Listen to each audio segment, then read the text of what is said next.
আসসালামু আলাইকুম রহমতুল্লাহি বারাকাতুহু। আমরা আজকে কথা বলবো আখিরি চাহার সোমবার নিয়ে।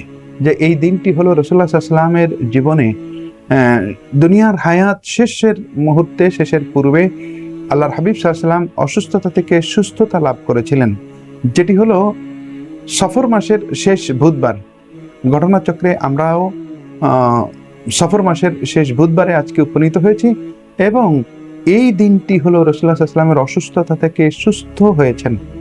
এ মর্মে অনেকে মুহাদ্দিসিন ইকরাম বর্ণনা করেছেন যে আল্লাহর হাবিব সাল্লাল্লাহু আলাইহি ওয়াসাল্লাম সুস্থ হয়েছেন, সেই শুকরিয়ায় রাসূলুল্লাহ সাল্লাল্লাহু আলাইহি ওয়াসাল্লামের জীবনী আলোকপাত করা, রাসূলুল্লাহ সাল্লাল্লাহু আলাইহি ওয়াসাল্লামের সিরাত, মিলাদ, রাসূলুল্লাহ সাল্লাল্লাহু আলাইহি ওয়াসাল্লামের জীবন থেকে উসওয়া গ্রহণের বৈঠক করা, তার প্রতি দরুদ ও সালাম পেশ করা, এইগুলো মানুষ করতে পারে। কারণ রাসূলুল্লাহ সাল্লাল্লাহু আলাইহি ওয়াসাল্লামের জীবনী আলোচনা করা এটি হলো ইবাদত। রাসূলুল্লাহ সাল্লাল্লাহু আলাইহি ওয়াসাল্লামের জীবনের মধ্যে আমাদের জন্য রয়েছে উসওয়া। তো জীবনের একটি পার্ট হলো আল্লাহর হাবিব সাল্লাল্লাহু আলাইহি ওয়াসাল্লাম অসুস্থ হয়েছিলেন, অসুস্থতাকে আল্লাহ তাআলা পূর্ণাঙ্গ শেফা দান করেছেন।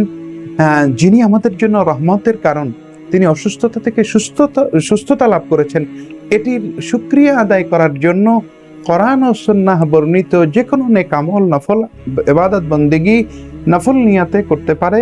রাসূলুল্লাহ সাল্লাল্লাহু আলাইহি ওয়াসাল্লামের উপরে দরুদ ও সালাম পেশের অনুষ্ঠান করা, দান সাদাকা করা, এগুলো করতে পারে। মনে রাখতে হবে এগুলো সবই মৌলিক নয়, সবই এগুলো নফল ইবাদত বন্দেগী। এটা ঐচ্ছিক কেউ যদি করে রাসূলুল্লাহ সাল্লাল্লাহু আলাইহি ওয়াসাল্লামের মহাব্বতে, ভালোবাসায়, তাহলে সে তার পরিপূর্ণ সওয়াব আল্লাহর পক্ষ থেকে বারাকা পাবেন। এটাকে ম্যান্ডেটরি, অত্যাবশ্যকীয় মনে করা যাবে না।